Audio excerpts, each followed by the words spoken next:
போட்டுருக்கேன், seat belt போட்டுருக்கேன். இப்போ வாகனம் போயிட்டு இருக்குது. சடனாக ஒரு ஹிட் ஆன என்ன ஆகும், நான் முன்னால் வருவேன். முன்னால் வரும்போது என்ன பண்ணுனாக்க இந்த சீட் பெல்ட் என்ன லாக் பண்ணிக்கும். இதை எப்படி லாக் பண்ணுது அப்படிங்கிறத இப்போ சொல்ல போகிறேன். நல்லா கவனிங்க, பாருங்க, இங்கே நல்லா கவனிங்க. சீட் பெல்ட் பாருங்க, மெதுவாக இழுக்கிற வருது. சரியா, நல்லா கவனிக்கணும். இன்னும் கொஞ்சம் வேகமாக இழுக்கிற வருவேன். சடனாக இழுத்தா வராது. சடனாக இழுத்தா வராது. இங்கே ஒரு மெக்கானிசம் இருக்குது. இந்த மெக்கானிசம் வந்து ஒரு நர்லிங் மாதிரி இருக்கும், ஒரு ஒரு கியர் வீல் மாதிரி இருக்கும். அந்த கியர் வீலில் போய் வேகமாக இழுத்தா சிக்கிக்கும். மெதுவாக எழுதிங்கன்னா அப்படி சுற்றி வரும், மெதுவாக எழுதிங்கன்னா வரும். ஆனால் வேகமாக எழுத என்ன ஆகும், போய் சிக்கிக்கிட்டு வராது. சரி, இது இப்படி பிடிச்சிக்கிச்சுன்னா நான் இறந்து போயிடுவேனே. இது இப்படி டைட்டாக பிடிச்சிக்குது. இப்படி பிடிச்சிக்கிச்சுன்னா இதுக்கப்புறம் என்னால் அந்தாண்ட வர முடியாது, மூச்சே விட முடியாது, இறந்து போயிடுவேன். அப்படி ஆகுமாண்ணா? ஆகாது. என்ன ஆகும் அப்படின்னாக்க, உங்களுக்கு விபத்தின் போது ஒரு வாகனம் 4 இருந்து 12 முறை அதிரும். அந்த அதிர்வு வரும்போது ஒரு ஹிட் வருதுல்ல, அப்போ வந்து இந்த சீட் பெல்ட்டை பிடிக்கும்.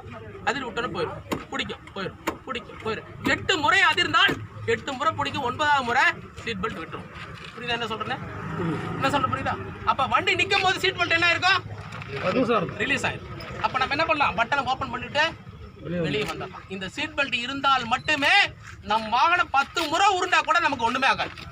10 முறை ஒரு வாகனம் உருட்டுது அப்படின்னாக்க, ரோல் ஓவர் ஆகுதுன்னா அவர் கிட்டத்தட்ட 40 முறை அடிபடுவார். எப்படின்னு தெரியுதா? 4 பக்கம், ரைட்ல ஒரு அடி, மேல ஒரு அடி, லெஃப்ட்ல ஒரு அடி, கீழே ஒரு அடி. ரைட்ல ஒன்று இப்படி ஒரு முறை சுத்தும் போது 4 அடி. அப்ப 10 முறை சுத்துச்சுன்னா 40 அடி. ஒவ்வொரு டைமும் ஒவ்வொரு சிறு காயம் பட்டா கூட 40 அடி பட்டுச்சுன்னா என்னால் உயிருடன் இருக்க முடியாது. புரிஞ்சா? புரியுதா? அப்ப நம்ம என்ன பண்ணிருக்கணும், இதே சீட் பெல்ட் போட்டிருந்தா ரோலர் கோஸ்டர் மாதிரி நீ எந்த பக்கம் சுத்தினாலும் வண்டி மட்டும் தான் சுத்திட்டு இருக்கும், வண்டி மட்டும் தான் அடிபட்டு இருக்கும். நான் சீட்ல இருந்து இந்த பக்கம் வரவே மாட்டேன். பின்பக்கம் எனக்கு வந்து குஷனு, முன்பக்கம் சீட் பெல்ட், எது மேலேயும் போய் பட மாட்டேன். விபத்து முடிஞ்சதுக்கு அப்புறம், வாகனம் நின்னதுக்கு அப்புறம் சீட் பெல்ட் கட்டிட்டு வெளியே வரும். புரிஞ்சிருச்சா? புரிஞ்சுதா? சீட் பெல்ட்டோட கான்செப்ட் தெரிஞ்சிருச்சா? இத்தனை நாள் நமக்கு தெரியாது.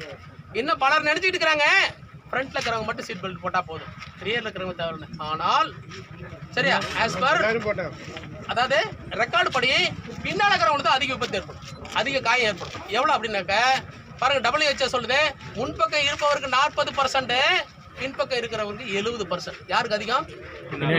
ஏன் அவங்களுக்கு அதிகம் அப்படின்னு கேட்டா அதுக்கு ப்ரூஃப் இருக்கு. ஏன் அப்படின்னாக்க, நான் இந்த டிரைவிங் சீட்ல இருக்கிறவரு அடிபடும் போது ஒரு அடியிலே போய் அவரோட ஒரு பாயிண்ட் போய் டச் பண்ணிடுறாரு. அது ஸ்டேரிங்கோ கண்ணாடி, ஒரு அடியிலிருந்து 2 அடியிலே. ஆனா பின்பக்கம் இருக்கிறவரு 5 அடி தூரம் வந்து இதை சந்திக்கணும். அப்போ ஃபோர்ஸ் இன்டு டிஸ்டன்ஸ், எல்லாத்துக்கும் ஒரே ஃபோர்ஸ் தான், ஆனா டிஸ்டன்ஸ் மாறுபடுது. அப்போ அவரோட அடிபடும் தன்மையும் அதிகமாகும். ஆகவே பின்னே இருப்பவர் தான் முதல்ல இருப்பார். புரிஞ்சிச்சா? நம்மள நினைச்சிட்டு இருக்கிறோம் டிரைவர் மட்டும் சீட் பெல்ட் போட்டா போதும். கிடையவே கிடையாது. பின்னால இருக்கிறவங்க தான் கண்டிப்பா போட்டுக்கணும். ஏன்னா அவரு தான் ரொம்ப தூரத்துக்கு தூக்கி வீசப்படுவார், அவருக்கு தான் ஃபோர்ஸ் அதிகம். அதனாலதான் நீங்க எந்த ஒரு மரத்துல போய் ஹிட் பண்ணிருக்கிற ஆக்சிடென்ட்லாம் பாத்தீங்கன்னா பின்னால இருக்கிறவங்க இறந்துருப்பாங்க, முன்னால இருக்கிறவங்க அடிபட்டு இருப்பார். புரிஞ்சிச்சா? என்ன புரிஞ்சிச்சா? அப்ப கார்ல 4 அல்லது மேற்பட்ட சக்கர வாகனங்களில் செல்லும் போது நம்ம என்ன பண்ணிருக்கணும், கண்டிப்பாக இருக்கை பட்டை என்று சொல்லப்படும் சீட் பெல்ட்டை கண்டிப்பா அணிந்திருக்க வேண்டும். அப்படி அணிந்திருந்தால் மட்டும் விபத்தின் போது நாம் உயிருடன் இருக்க முடியும். சொல்லுவாங்க சீட் பெல்ட் போட்டிருந்தாதான் ஏர் பேக் வேலை செய்யும் சொல்லுவாங்க. இது உண்மையே பொய்யாங்கிறதுக்கு நீங்க போக வேணாம். ஆனா இந்த சீட் பெல்ட் அணிந்திருந்தால் மட்டுமே இந்த ஏர் பேக் உங்களை காப்பாற்றும். அதுவும் எப்படின்னு சொல்லிடுறேன். எப்படின்னு கேட்டீங்கன்னா, இப்ப நான் அப்படி போயிட்டு இருக்கேன், வண்டியில போயிட்டு இருக்கேன், சீட் பெல்ட் நான் போடல.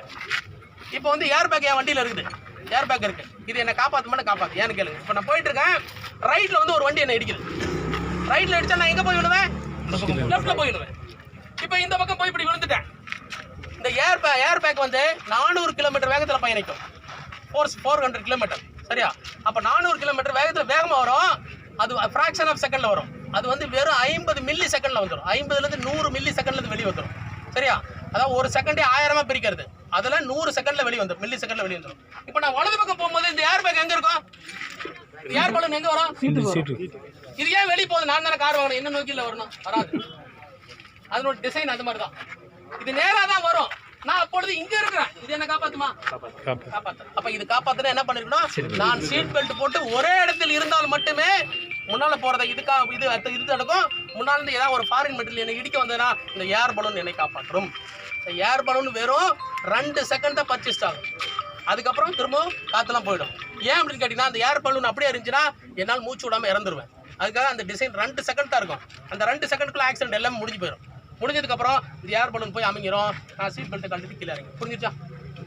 புரிந்ததா? சீட் பெல்ட் புரிஞ்சதா? இந்த மாதிரி ஒரு சீட் பெல்ட்டோட விளக்கம் நெட்ல யாரை பார்த்துருக்கீங்களா? வேற யாரும் சொல்லி கேள்விப்பட்டிருக்கீங்களா? சினிமாவில் எதுவும் பார்த்துருக்கீங்களா? அதுக்கு தான் சொன்னேன், இந்த விஷயத்தை நீங்கள் கேட்டுட்டு போங்க, கண்டிப்பாக இது உங்களுக்கு காப்பாற்றும்.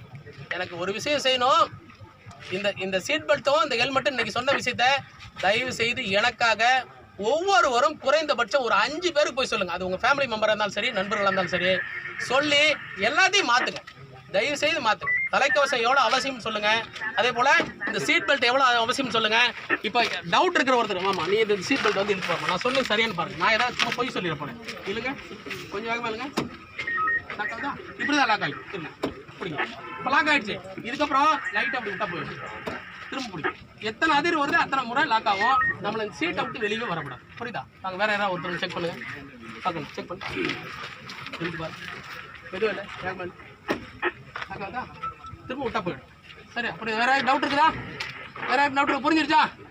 இப்போ சீட் காரில் போகும்போது சீட் பெல்ட் போட்டுக்கலாமா? சரியா? சரி, யாராவது உங்களோட கருத்துக்களை சொல்வது என்னன்னு சொல்லலாம். அதாவது இப்போ எடுத்த